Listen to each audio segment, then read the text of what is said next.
toutes et à tous, j'espère que vous allez bien. Donc cette semaine, je vais commencer les plantations sur le terrain de Lunasa, ma micro-ferme de plantes aromatiques et médicinales. J'espère que la vidéo vous plaira. On est bientôt à 5000 sur la chaîne. Je suis en train de réfléchir en ce moment à peut-être faire un concours réservé aux abonnés une fois qu'on aura atteint les 5000. En tout cas, j'espère que la vidéo vous plaira. Comme d'habitude, laissez un petit pouce, un petit j'aime, un petit commentaire si elle vous plaît. Puis je vous dis à très vite. Bonjour à tous, on est lundi 18 avril. Donc aujourd'hui, j'ai envie de commencer à planter sur le terrain de Lunasa. Donc là, on est dans un de mes bacs qui me servait de pépinière. Et j'ai envie de commencer par les cassis. Donc j'ai toute cette rangée-là. Et cette rangée-là, c'est des cassis. Ici, c'est des groseilles que je vais garder pour le potager. Puis ensuite, bon, et là, il y a des sauges, il y a de l'hysope, il y a un peu de thym, il y a un peu de verveine citronnelle. Donc il y a plusieurs choses. Donc voilà, je vais essayer de vider ce bac petit à petit. Parce que déjà, je voudrais planter mes courges dedans. Et puis, bah, faut que je mette ça en place. Hein. Faut commencer à s'y atteler.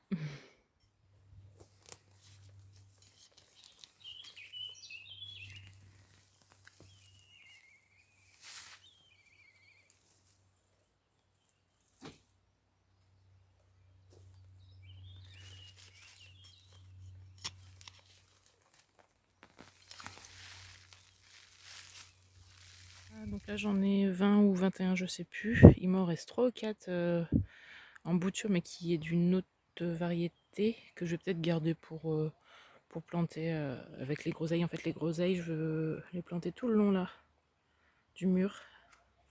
Voilà, pour me faire une petite haie de petits fruits. Allez, on va sur le terrain de Lunasa.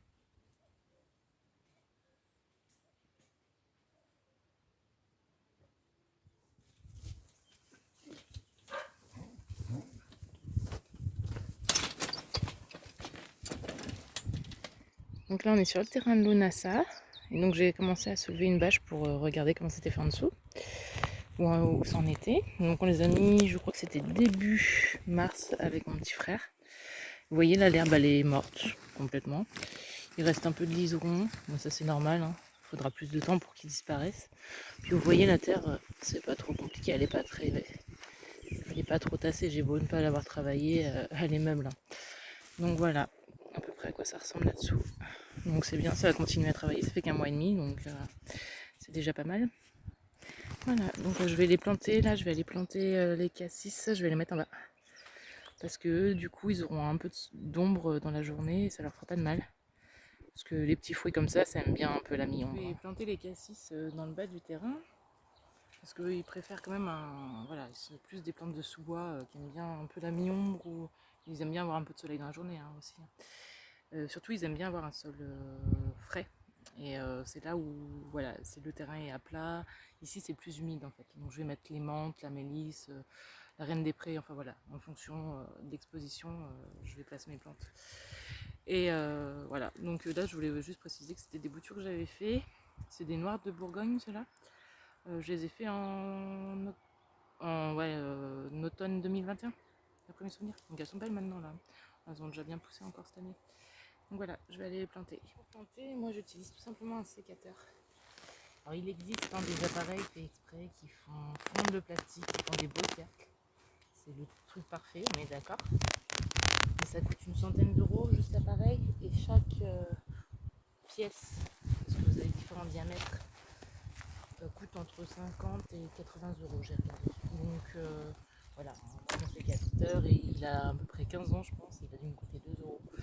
Donc le calcul est vite fait, surtout que c'est pas quelque chose que j'aurais besoin de faire tout le temps.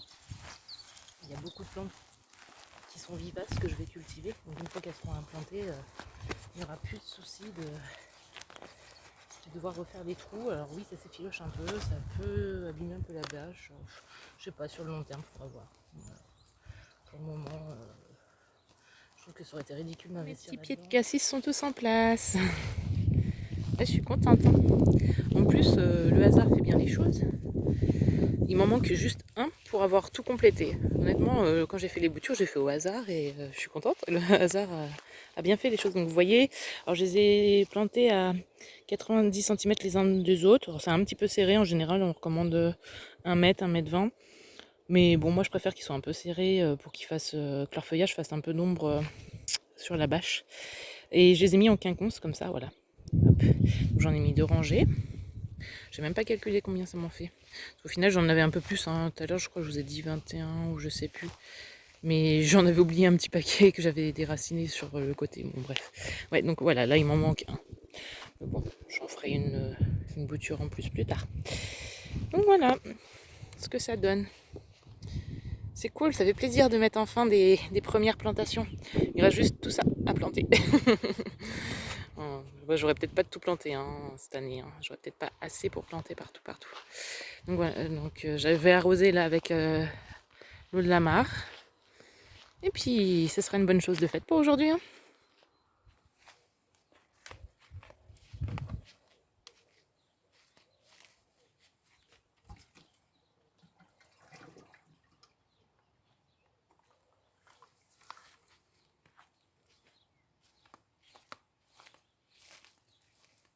Bon, comme vous me l'avez demandé, je vais vous parler rapidement des plantes que je vais cultiver au fur et à mesure que je les planterai ou que je les récolterai. Donc le cassis, moi ce qui m'intéresse chez lui, c'est uniquement les feuilles et les fruits. Alors en gémothérapie, ils utilisent aussi les bourgeons. Donc moi c'est quelque chose que je ne maîtrise pas du tout et qui ne m'intéresse pas en fait, pour le moment, ça viendra peut-être. Du coup, les fruits sont riches en vitamine C. Ils sont donc anti-fatigue, ils boostent le système immunitaire, ils servent aussi, ils aident aussi à la circulation sanguine et ils sont aussi pleins d'antioxydants. Donc comme souvent les fruits rouges, foncés, noirs sont riches d'antioxydants. Quant aux feuilles, on les utilise plutôt pour traiter l'arthrose, les rhumatismes. Elles ont aussi des vertus diurétiques, donc ça augmente le volume des urines. Et elles servent aussi à aider à lutter contre les allergies. Je vous parlerai des plantes de temps en temps comme ça, de leurs vertus, des plantes que je cultive. Mais je rentrerai pas trop dans les détails non plus parce que il faut savoir que par exemple quand je vendrai mes tisanes sur un marché, je n'aurai pas le droit d'évoquer leurs vertus médicinales. Parce que le métier d'herboriste a été interdit en 1941 au profit tout ça des laboratoires pharmaceutiques, hein, on est bien d'accord. Et du coup, c'est illégal. Il y a même pas mal de plantes que je cultive que je n'aurais théoriquement pas le droit de cultiver. C'est puni par des amendes, je crois. Je ne sais plus exactement les montants, il faudrait que je re-regarde. Mais voilà, donc je tenais à préciser quand même. Donc moi de toute façon je fais des tisanes à but récréatif, j'ai pas dans le but de soigner les gens. Mais bon, c'est des plantes qui ont des vertus et je trouve ça intéressant de le savoir. Voilà, pour information.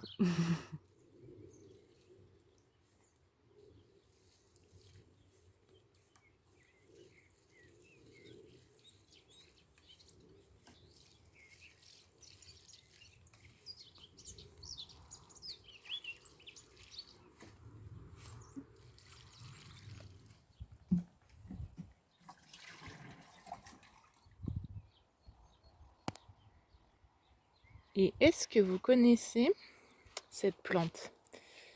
J'adore, c'est très joli comme fleur. Hop, c'est une fleur sauvage. Alors elle est pas, si elle est pas mal sortie, ça va. Ça s'appelle la lathrée clandestine. Et en fait c'est une plante parasite. Elle n'a pas de feuillage. Et elle fleurit à cette époque. C'est juste des fleurs, des petites fleurs violettes. Et sinon le reste de l'année on la voit pas du tout. Elle pousse sur les racines des saules, tout ce qui est saule, peuplier, je crois, noisetier, aulne, enfin tous les arbres qui poussent dans les milieux humides en fait. Et c'est trop joli, ça fait des jolies taches de fleurs comme ça. J'en ai plein là, du saule pleureur donc. Hop, c'est super sympa comme petite plante, j'aime bien. Et c'est marrant, hein, faut regarder, hein, je vous laisse vous renseigner sur son mode de vie, tout, c'est assez rigolo. Je l'ai découverte il n'y a pas si longtemps que ça, cette plante. Et un petit bébé chat. Ça va, Cannelle, ma chérie? Oh, elle m'a fait une petite crise d'épilepsie hier. Elle était pas bien. Du coup, elle est restée dans les bras de maman toute la matinée. J'ai pas pu travailler.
On est mercredi 20 avril, donc ce matin je suis en train de rempoter là, c'est mes melons, des petites sauges blanches aussi, ici, et là j'ai déjà commencé à faire les concombres ici et les pastèques.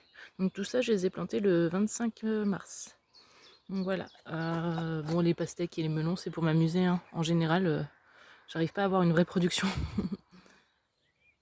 J'ai rempoté tout le monde, les concombres, les pastèques, les melons, les petites sauges blanches, les petits poivrons aussi, et les petits piments d'Espelette. Et puis bah du coup j'ai fait quelques semis. J'ai fait du basilic marseillais, du basilic cannelle, des choux raves. J'adore ça les choux raves, c'est trop bon. Un peu de persil quand même. Et des petites, ah oui, des gourdes, des petites calebasses là, des gourdes. C'est sympa, l'année dernière j'ai pas réussi à les mener à maturité, donc j'espère que cette année j'y arriverai. Je voudrais faire des choses avec. Et là c'est des petites salades, voilà, j'ai refait des salades. Et puis j'ai aussi planté sur le terrain les cosmos. Et Wack, il est toujours à fond. Mon loulou, tu surveilles que maman elle travaille bien. Hein. Je vous ai choisi 2 livres dans ma bibliothèque sur les plantes aromatiques et médicinales.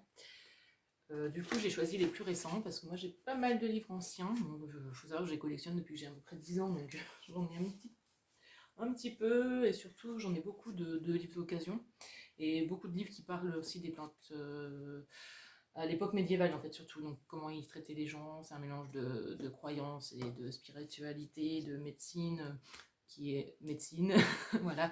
Donc, mais je trouve ça drôle et j'aime bien cette vision des choses, et puis surtout j'adore les illustrations qu'il y a dedans.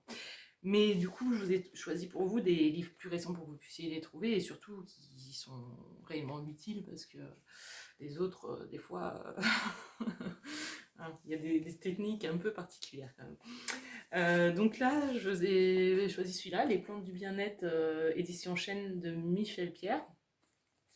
Donc dedans, en fait, par page, vous avez une plante avec les propriétés, les indications, les descriptions, les utilisations, les parties utilisées, les composants, les précautions d'emploi, etc.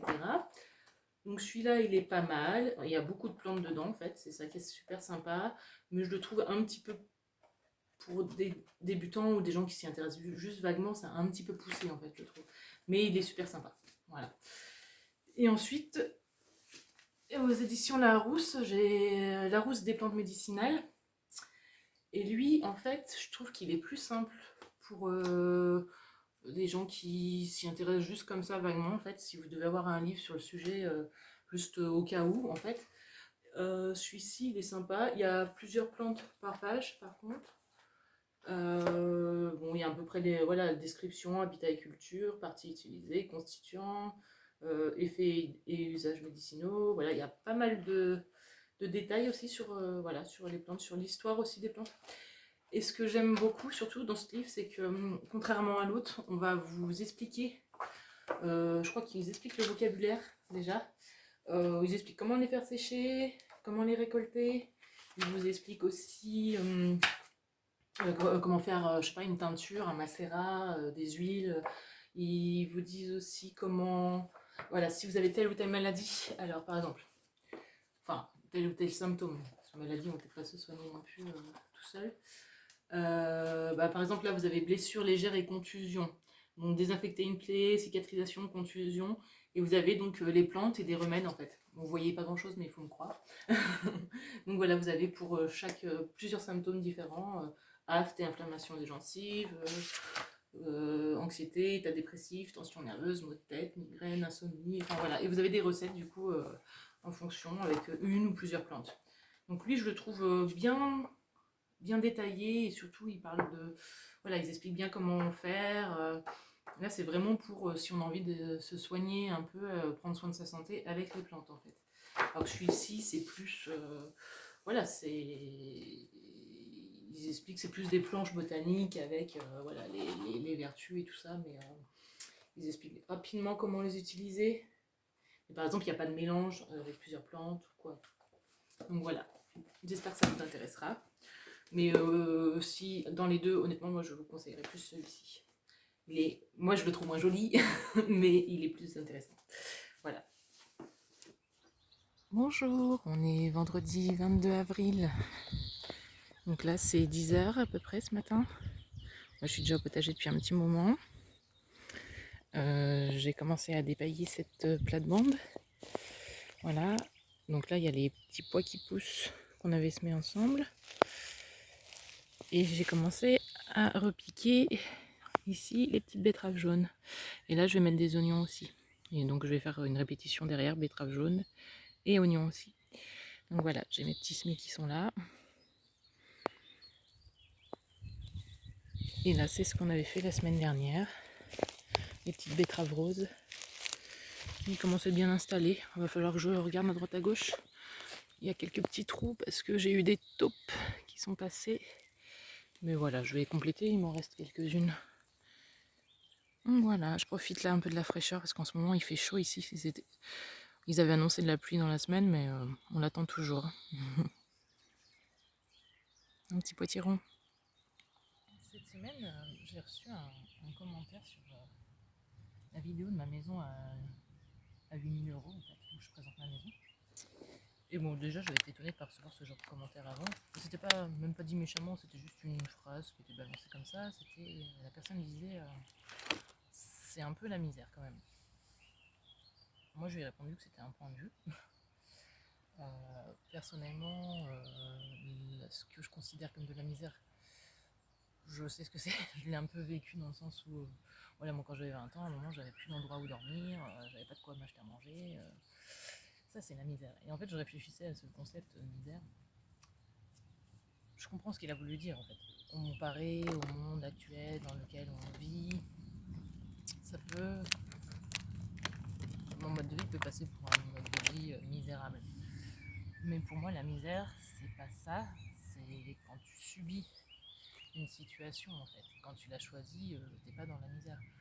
Moi, ce que je trouve misérable aujourd'hui, pour moi, dans ma façon d'être, ma façon de vivre, ça serait de devoir retourner travailler pour un patron, faire mes 8h, 18h, de vivre à peu près 2 jours par semaine le week-end et avoir 5 semaines de vie à l'extérieur par an. Ça, pour moi, ça serait la misère. De mettre tous mes sous dans un loyer, de ne pas avoir d'argent, parce que quand vous êtes au SMIC et que vous faites en 35 heures, vous n'avez jamais d'argent, hein, si vous avez une vie conventionnelle. Donc ouais, ça c'est la misère. Moi, je trouve que j'ai un grand luxe, je gère mon temps, enfin voilà, je gère ma vie, en fait, j'ai pas besoin de qui que ce soit et je dépends de personne. Donc non, pour moi ma vie c'est pas la misère, c'est pas parce que j'ai pas une douche et que j'ai pas, je sais pas, l'électricité partout dans ma maison, j'ai pas de douche, ça c'est rien. Quand on voit à l'échelle mondiale, honnêtement, je suis dans le luxe total quoi. Rares sont les êtres humains qui vivent avec de l'eau et de l'électricité en abondance. J'ai accès aux soins gratuitement, j'ai eu une éducation. Non, je suis pas misérable, faut pas avoir de la peine pour moi.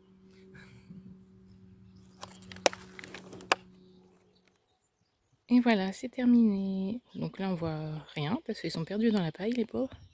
Ils sont trop petits. C'est fini. Bon, cet après-midi, je vais continuer à planter des aromatiques sur le terrain de Lunasa.